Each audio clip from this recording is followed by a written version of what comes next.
Podemos? Tô desde as 11 esperando Mentira. isso aqui. Aham. Finalmente estamos de volta. Que saudade que eu tava de conversar. Não, com você eu converso todo dia. Que saudade de conversar com você. Bem-vindos de volta ao seu podcast preferido, Medite Sobre. Meu nome é Isabela Gléria. Essa é minha sócia maravilhosa, Gabriele Monteiro.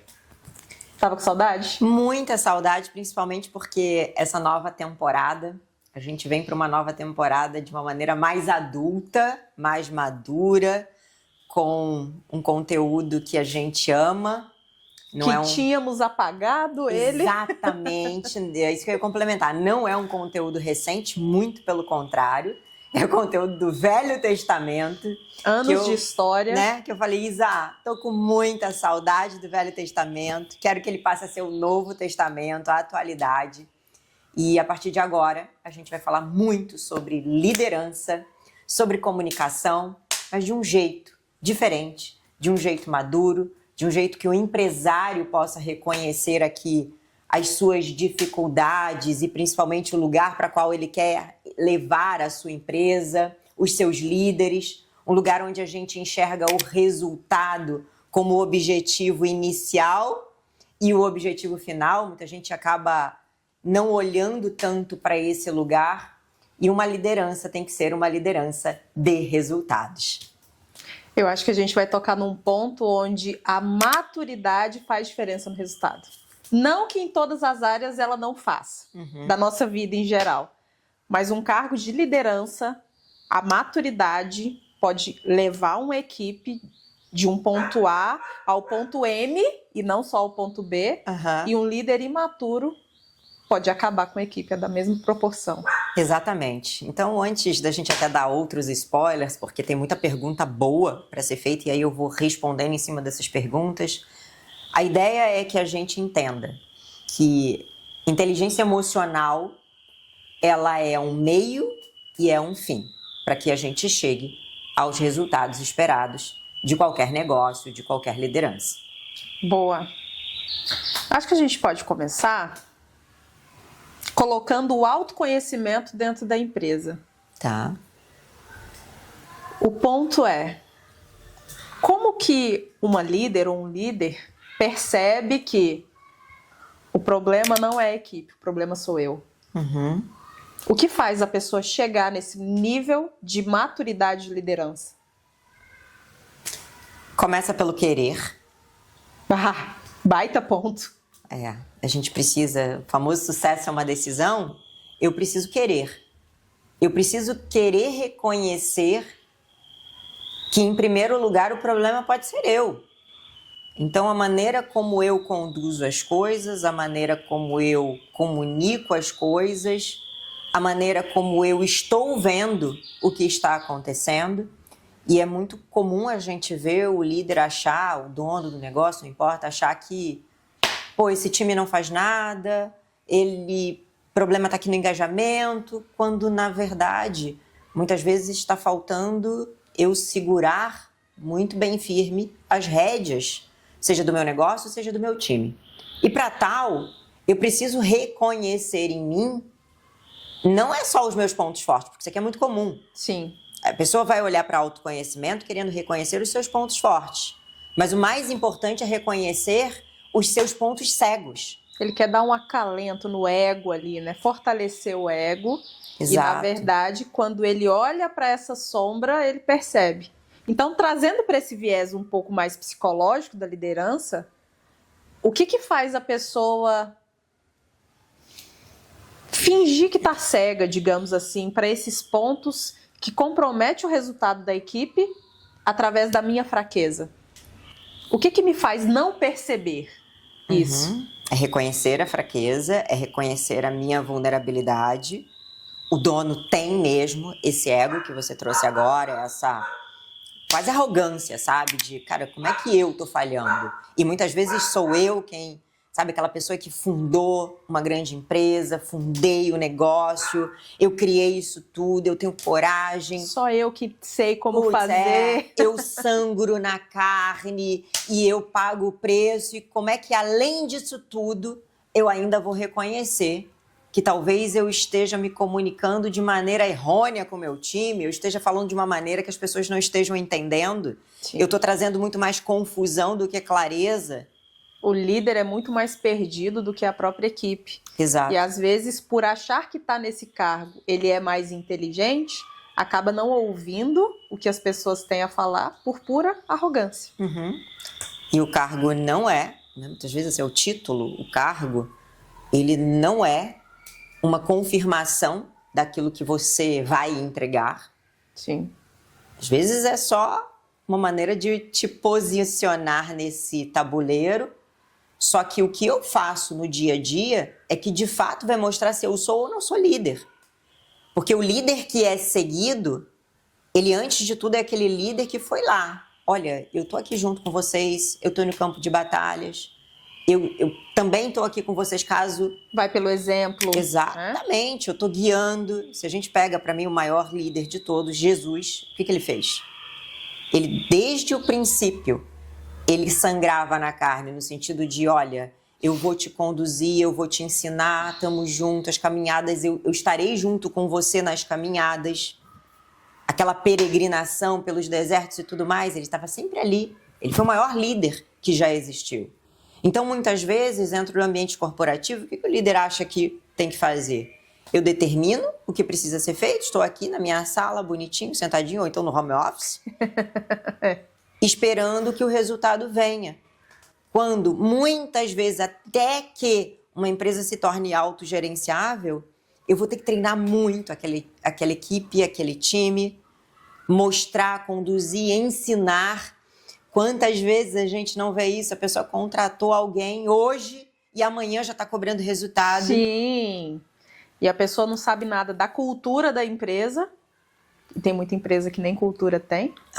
Não sabe nada da operação, contratou pelo título e demite pelo comportamento. Exatamente. E tem muitos líderes que ganham o cargo, ganham o título por meritocracia, outros ganham porque são muito bons no operacional, entendem muito da operação, mas não entendem de gente. Aí acaba ocupando esse cargo que às vezes atrapalha o dinamismo, mas ele é muito bom no operacional.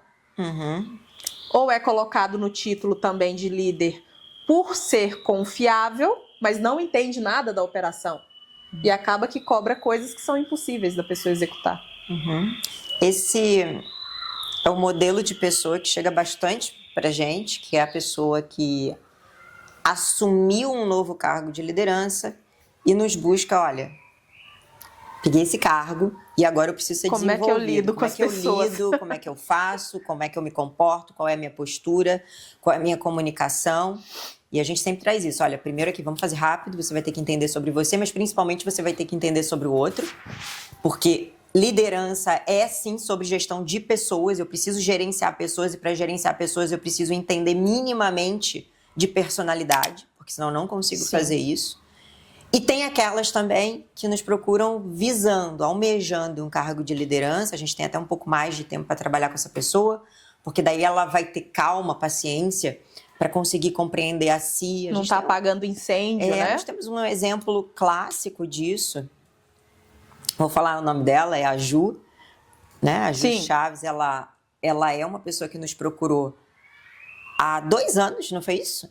Há 2 anos, querendo esse lugar. Olha, eu quero ser líder. Então a gente fez um trabalho lindo de primeiro se conhecer. Primeiro ela foi se conhecer, entender o tipo dela do Enneagrama. Agora eu quero entender as outras pessoas. E a gente estava ali achando que estava num grande voo de brigadeiro até que ela assumiu um cargo de liderança, assumiu um grande time e ela viu, Gabi... Nada como campo de batalha. Meu Deus, eu acho que a gente vai ter que começar do zero. Mas obviamente não foi do zero. Mas o fato é, as situações começaram a se tornar mais reais.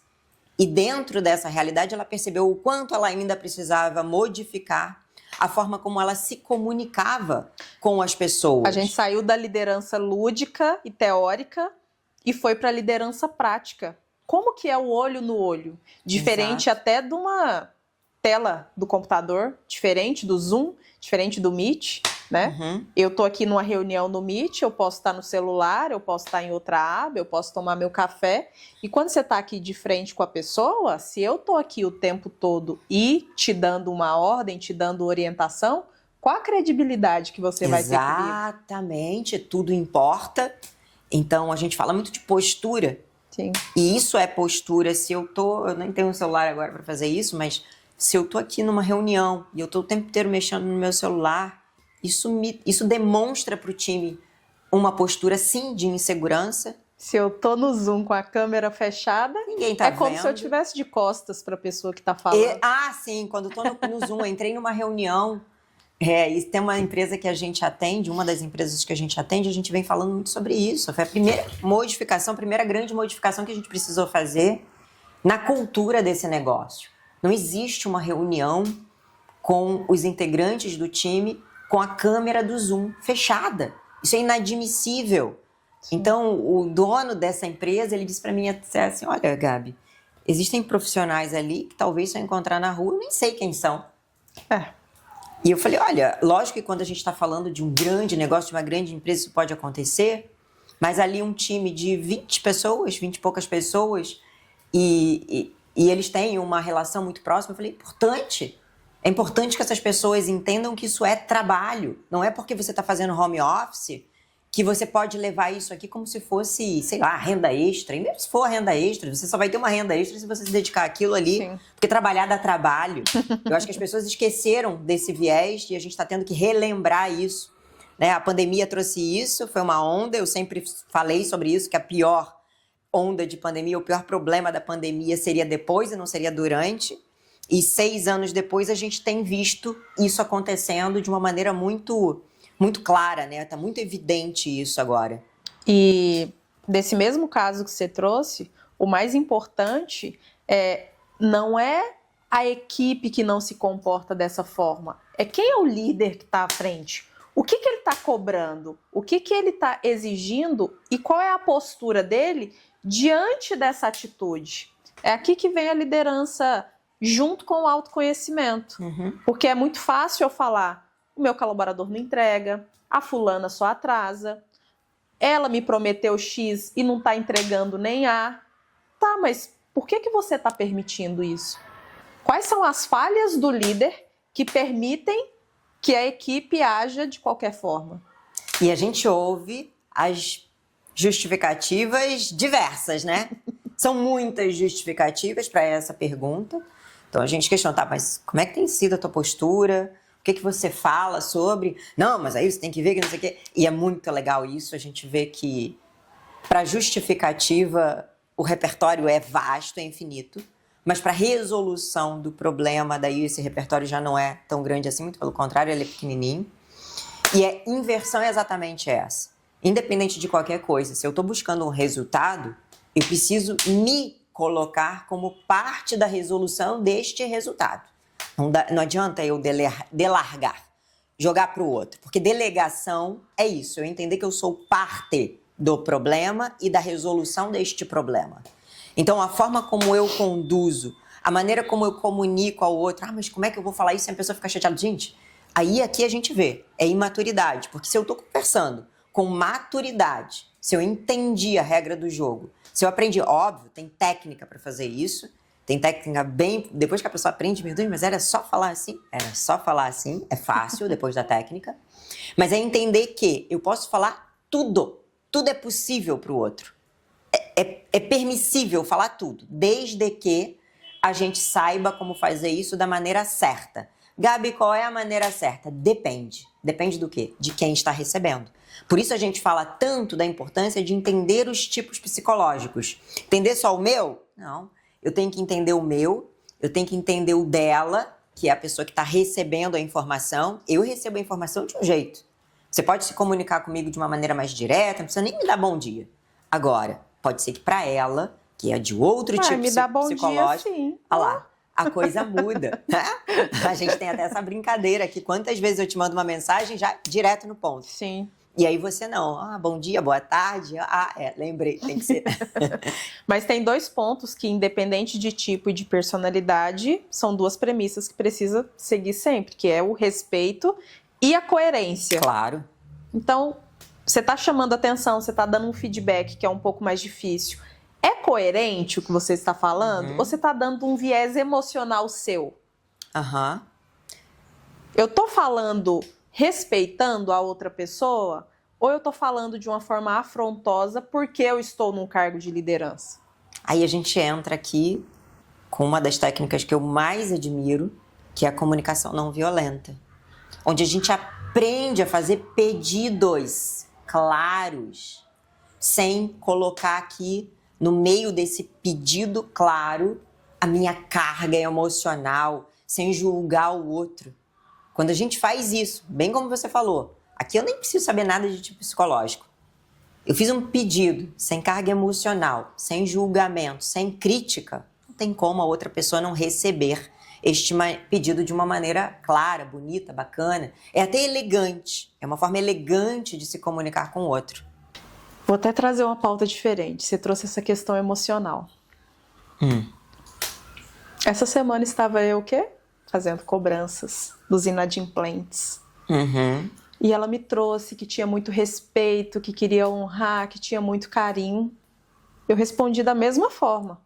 Nós também temos um carinho grande por você, mas isso aqui é uma empresa. Ela falou assim, não, eu entendo. Antes eu levava para o lado emocional. Agora eu não levo mais. Ou seja, até a cobrança de algo que foi acordado e ela está inadimplente, a pessoa leva para um lado emocional. Sim. Uma pessoa que se diz profissional e à frente de uma empresa. É a imaturidade gritando. A gente tá... O que é imaturidade? Acho que isso é importante aqui a gente abrir esse parênteses. Gente, é a criança que tá falando, que tá se manifestando. É a criança, sabe? Quando faz birra, quando, você falou tal coisa e eu me senti de tal maneira. E é tão difícil para algumas pessoas reconhecerem isso na vida adulta, de olhar para si mesmo e dizer, gente, olha que coisa boba que eu tô fazendo. Olha que coisa idiota. Porque eu tô reagindo. As emoções são necessárias, obviamente, somos seres humanos. Seres humanos são seres emocionais. E falhos. E falhos, de fato. Mas, vamos trazer aqui o clareza, quando eu trouxe aqui, olha, o pedido claro, sem julgamento. Eu, Gabriele, de um lugar adulto, faço um contrato com a Isabela, não importa se é um contrato verbal ou se é um contrato por escrito. Contrato, assim. Isabela, eu passo para te buscar às 8 da noite, isso é um contrato. Sim. Combinei contigo. Aí a Isabela me dá a anuência dela, ok, Gabi, às 8 da noite eu estarei pronta te esperando. Beleza. 8 da noite chego eu para encontrar a Isabela, toco a buzina e Isabela não tá pronta. Isso não acontece, só para deixar registrado. 8:01, nada da Isabela, já chamei, já mandei mensagem. 8:05, telefone, Isabela, caramba, marquei contigo 8 horas, você disse. Caramba, Gabriele, você já me mandou mensagem, você já me telefonou, que absurdo! Sim. Você está me pressionando porque eu ainda não estou pronta e eu, meu Deus, eu estou me sentindo cobrada e pressionada. É o mesmo exemplo. Sim. Eu fiz um combinado contigo, a maneira como você está reagindo é ridícula.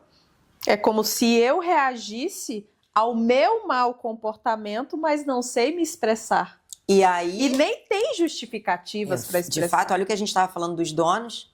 E aí eu vou lá e coloco a culpa em você.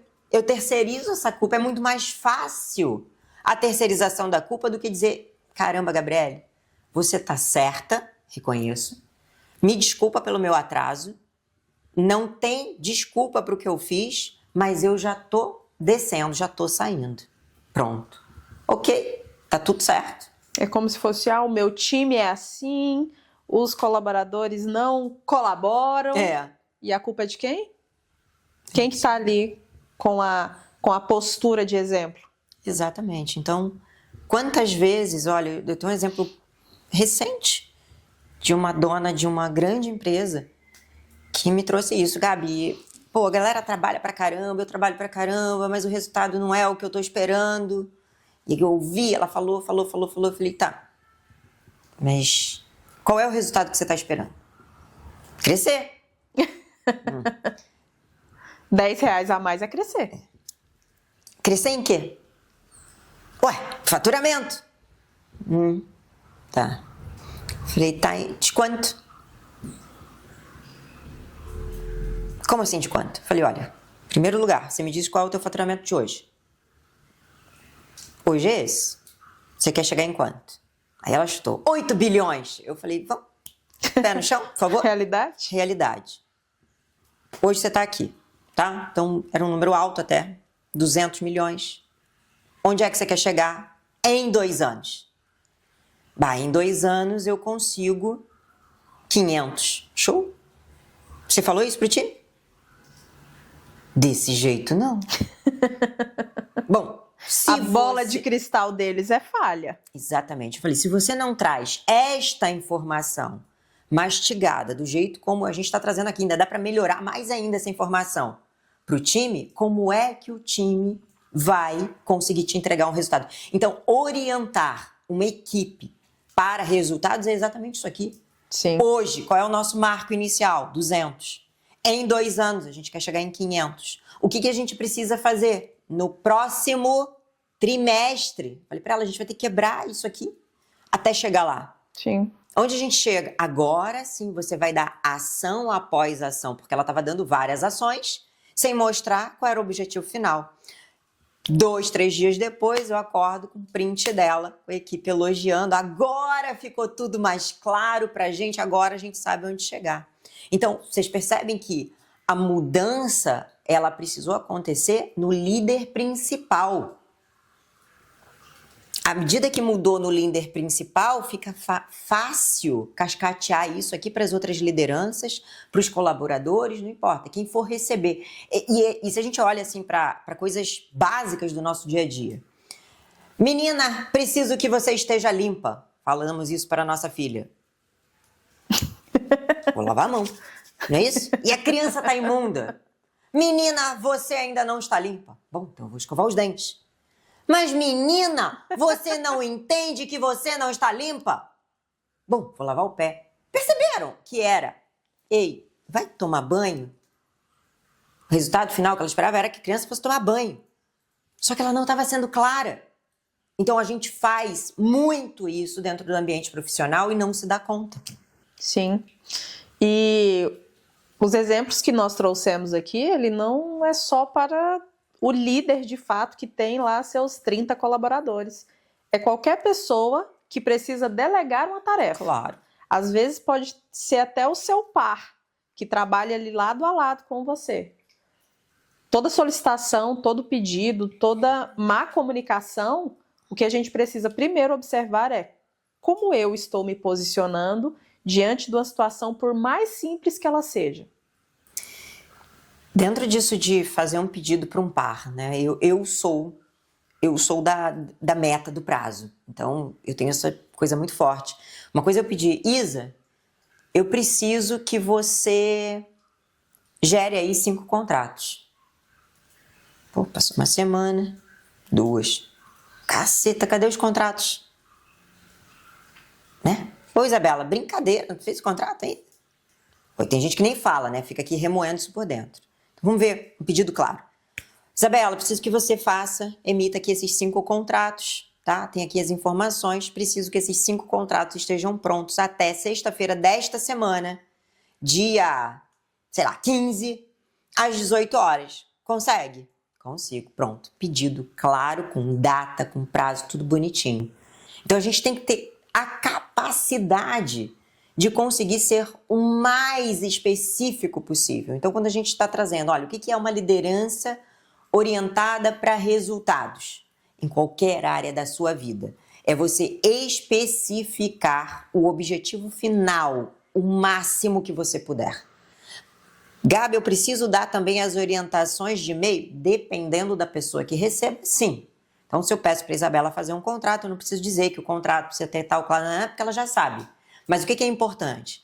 O para quem e o quando. Para quando eu preciso disso daqui? Isso aqui é muito importante. Então, é muito natural que as pessoas façam pedidos para as outras e deixem esse troço em aberto. Pô, mas aí o outro tá esperando, mas não sabe qual o prazo que o outro vai falar. Então, quando a gente tá falando de time, tem muito isso aqui acontecendo. Ah, eu não entreguei a minha parte, porque o fulano não entregou a dela. Joga o desejo aberto, né? E a gente precisa ancorar, de fato, as coisas, né? Colocar mais tangibilidade. Principalmente, você precisa de alguma coisa para realizar essa tarefa? Porque às vezes a gente joga para lá e a gente não capacitou a outra. Exatamente. Né? Então, acho que o foco aqui é esse. A comunicação.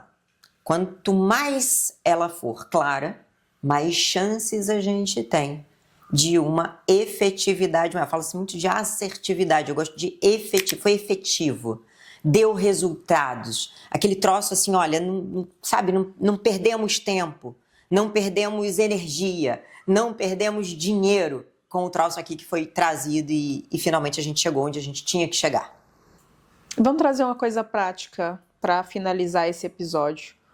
Como é que um líder que está assistindo, ele pode começar a tomar consciência? Qual é a primeira coisa que ele precisa observar nele para que ele comece a ser uma pessoa que tem uma comunicação mais clara? Qual é o primeiro passo dele? Tá, eu tenho pronto.